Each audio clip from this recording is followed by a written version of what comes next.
Look closely at a heavy block of iron. To our eyes and hands, it feels completely continuous, a solid, unbroken mass of material. In 1803, the chemist John Dalton formalized an idea that dated back to ancient Greece. He proposed that if you zoom in far enough, you hit a hard floor. Matter was made of indestructible, solid spheres that lacked any internal structure. This model was widely accepted because it worked. It allowed scientists to accurately predict how elements would combine by weight to form different chemical compounds. For over 2,000 years, human intuition and scientific consensus agreed on one thing. The basic building blocks of reality had no internal mechanics. They were simply indivisible. But in the late 1890s, evacuated glass cathode ray tubes produced strange glowing beams under high voltage. In 1897, J.J. Thomson used electric and magnetic fields to show this beam bent away from negative charge, proving the rays were streams of negatively charged matter. Thomson calculated that these particles, which we now call electrons, were nearly 2,000 times lighter than a hydrogen atom. The indivisible sphere had a smaller piece inside it. To maintain electrical neutrality, Thomson proposed the plum pudding model. He imagined the atom as a diffuse sphere of uniform positive charge, with tiny negative electrons embedded inside it, like fruit in a pudding. This established a new reality for 20th century physics. The atom was no longer a solid block, but a composite object with internal parts, a structural puzzle that now had to be decoded.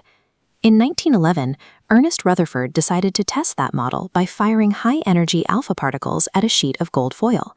The foil was beaten so thin it was only about 100 nanometers thick. According to the plum pudding model, the diffuse positive charge of the gold atoms should offer almost no resistance.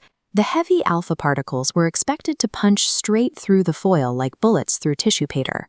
Most did, but a tiny fraction experienced violent, acute ricochets, with some bouncing almost directly backward toward the source. Rutherford later noted, it was as if you fired a 15-inch shell at a piece of tissue paper and it came back and hit you. To reverse the momentum of a high-speed alpha particle, it had to hit something incredibly dense. Rutherford deduced that 99.9% of the atom's mass and all of its positive charge was concentrated in a hyperdense core, the nucleus. This meant the macroscopic solidity we experience every day is an illusion. Matter is predominantly empty space, held together by invisible electromagnetic forces operating across vast microscopic distances. Rutherford's nuclear model created a new crisis. Classical physics dictates that any accelerating charged particle, like an orbiting electron, must constantly radiate energy. Bleeding that energy would cause the electron's velocity to drop, making it spiral inward until it crashed into the nucleus in a fraction of a second. According to classical rules, atoms should not be stable. In 1913, Niels Bohr resolved this by importing the new concept of the quantum. He proposed that electrons are locked into stationary states, specific orbits where they simply do not radiate energy. Electrons only move between these fixed orbits by absorbing or emitting exact discrete packets of light. They instantly disappear from one track and reappear on another, preventing the orbital collapse that classical physics predicted. By 1926, Erwin Schrödinger replaced these neat tracks with three-dimensional probability density clouds. Instead of point particles on a path, electrons are described as waves, existing in regions of space where they have the highest mathematical probability of being found. The quest to find a stable physical building block ultimately forced science to abandon classical mechanics, replacing certainty with discrete quantum probability. Treating the atom as a quantized probability cloud gave humanity a new set of rules for manipulating material reality.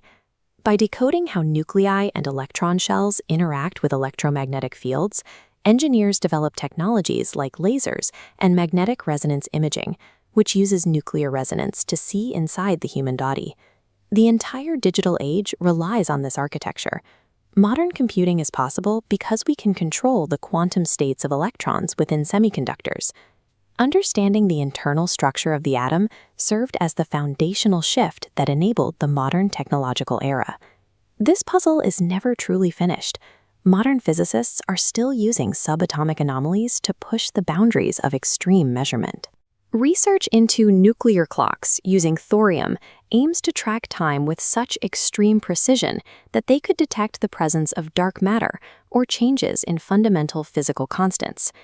We have moved from the assumption of a dead, solid sphere to the reality of the atom as a dynamic system of interacting forces and probabilities. Every time we look deeper into the structure of matter, the models break, the universe becomes stranger, and our technological capabilities expand.